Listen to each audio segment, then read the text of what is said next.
আসসালামু আলাইকুম ওয়া রাহমাতুল্লাহি ওয়া বারাকাতুহু। 1 মিনিট মাদ্রাসা ইউটিউব চ্যানেলে সম্মানিত দিনী ভাই বোনেরা, আমি আশা করি আল্লাহ তাআলার অশেষ রহমতে আপনারা ভালো আছেন, সুস্থ আছেন, আলহামদুলিল্লাহ।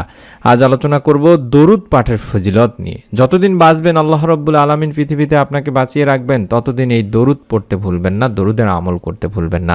রব্বুল আলামিন ইনশাআল্লাহ এই আমলের ওসিলায় আপনাকে বিনা হিসাবে জান্নাত তো দান করবেন, দুনিয়াতেও আপনি সবচেয়ে সুখী হয়ে থাকবেন, দুনিয়াতে আল্লাহ তাআলা আপনাকে শান্তিতে রাখবেন এবং আপনার পরিবারে গায়েবী রিজিক আসবে। তাই অনুরোধ করছি, ভিডিওটির আমল অত্যন্ত সহজ। আশা করছি আপনারা আমলটি আজকের পর থেকে নিয়ত করে ফেলুন যে আমলটি আপনি আজকের পর থেকে করবেন, এই উদ্দেশ্যে বা নিয়ত করে ভিডিওটি দেখতে থাকুন, যাতে করে সওয়াব আপনার নিয়তের ওসিলায় আল্লাহ তাআলা দান করে থাকেন।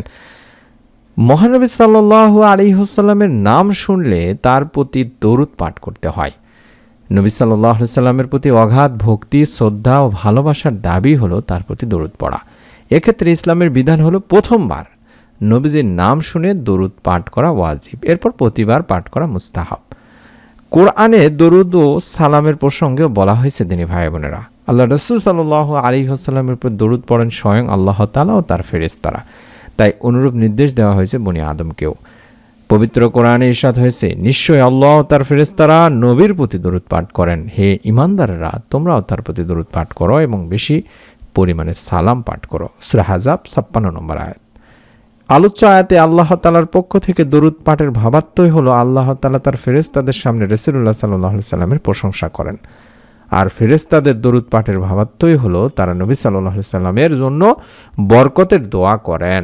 সংক্ষিপ্ত আকারে অল্প সময়ে পাঠ করা যায় এমন একটি ছোট্ট দরুদই হলো সাল্লাল্লাহু আলাইহি ওয়াসাল্লাম। এটা পড়তে খুব বেশি সময় লাগে না, আবার কোনো কাজ বন্ধ করে তা পড়তেও হয় না। তাই যত বেশি সম্ভব এই দরুদটি আমাদের পাঠ করা যায়।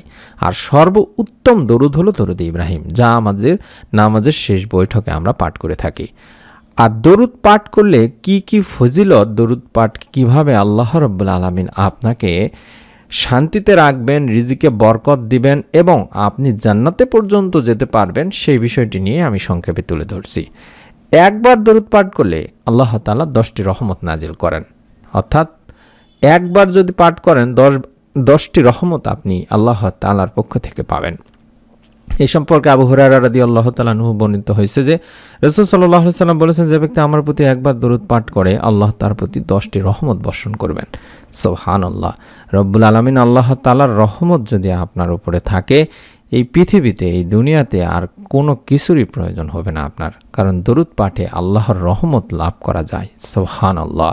এবং দরুদ পাঠ করলে যে গুনাহ মাফ হয়, আপনি যে জান্নাতে পর্যন্ত যেতে পারবেন দরুদ পাঠে, এই বিষয়টি আমি আপনাদের সামনে তুলে ধরছি। আনাস ইবনে মালিক রাদিয়াল্লাহু তাআলা আনহু বলেন, রাসূল সাল্লাল্লাহু আলাইহি ওয়াসাল্লাম বলেছেন, যে ব্যক্তি আমার উপর একবার দরুদ পাঠ করবে আল্লাহ তাআলা তার উপর 10 বার রহমত নাজিল করবেন, তার 10টি গুনাহকে মিটিয়ে দেবেন এবং তার 10টি মর্যাদাকে উন্নত করবেন। সুবহানাল্লাহ, সুবহানাল্লাহ। অর্থাৎ দরুদ পাঠে গুনাহ মাফ হয়, জান্নাত লাভ হয়। এছাড়াও আপনি যে শান্তিতে থাকবেন, সুখে থাকবেন দুনিয়াতে, এই বিষয়টি নিয়েও আমি আপনাদের সামনে তুলে ধরছি। দরুদ পাঠকারীর জন্য ফেরেশতারা দোয়া করে থাকেন। সুবহানাল্লাহ। আমির বিন রাবিয়া রাদিয়াল্লাহু তাআলা আনহু থেকে বর্ণিত, নবী সাল্লাল্লাহু আলাইহি ওয়াসাল্লাম বলেন, যখন কোনো মুসলিম আমার প্রতি দরুদ পাঠ করে এবং যতক্ষণ সে আমার প্রতি দরুদ পাঠরত অবস্থায় থাকে, ততক্ষণ ফেরেশতারা তার জন্য দোয়া করতে থাকেন। অতএব বান্দা চাইলে সেই পরিমাণ বা দরুদ পাঠের পরিমাণ কমাতেও পারে, বাড়াতেও পারে। সুবহানাল্লাহ, সুবহানাল্লাহ। আপনি যদি সারা দিন দরুদ পড়েন, আপনার জন্য ফেরেশতারা আল্লাহ তাআলার কাছে দোয়া করবেন এবং আপনাকে যেন দুনিয়াতে শান্তিতে রাখেন, আখিরাতে শান্তিতে রাখেন, তার জন্য ফেরেশতারা আপনার জন্য দোয়া করবেন ইনশাআল্লাহ। সুবহানাল্লাহ। অত্যন্ত ফজিলতপূর্ণ একটি ছোট্ট আমল দিনী ভাই বোনেরা, আজকের পর থেকে আপনারা কখনোই ভুলে যাবেন না এই ছোট্ট দরুদের আমলটি করতে। আমি সংক্ষেপে আপনাদেরকে কয়েকটি দরুদ শিখিয়ে দিচ্ছি, যাতে করে আপনারা এই দরুদগুলো বেশি বেশি করে পাঠ করতে পারেন। সবার আগে যে দরুদটি কথা বলবো সেটি হলো শুধুমাত্র সাল্লাল্লাহু আলাইহি ওয়াসাল্লাম।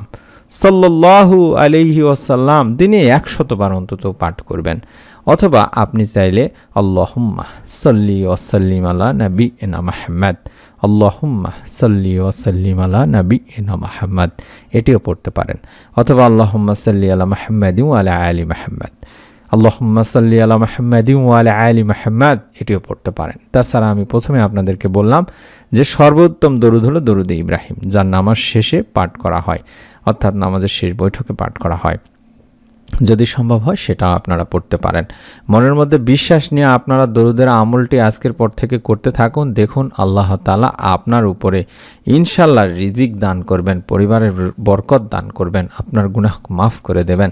আপনি দুনিয়াতে শান্তিতে সুখে থাকবেন, আখিরাতেও আল্লাহ তাআলা ইনশাল্লাহ আপনাকে শান্তিতে রাখবেন। মনের মধ্যে বিশ্বাস নিয়ে আমলটি করতে হবে, তাই অনুরোধ করছি অবশ্যই বাড়ির সকলকেই বলে দেবেন এই আমলটি করার জন্য, এবং আপনিও নতুন এরকম আমলের ভিডিওগুলো যেন নতুন ভিডিওগুলো দেওয়া মাত্র পেয়ে যান, মিস না করে ফেলেন, তার জন্য চ্যানেলটি সাবস্ক্রাইব করে রেখে দেবেন। সকলে ভালো থাকুন, সুস্থ থাকুন। মহান রব আল্লাহ তাআলা আমাদের সকলকে দরুদের প্রতি বেশি বেশি আমল করে দরুদের পুরোপুরি ফজিলত লাভের তৌফিক দান করুন। আমিন। আসসালামু আলাইকুম ওয়া রাহমাতুল্লাহ।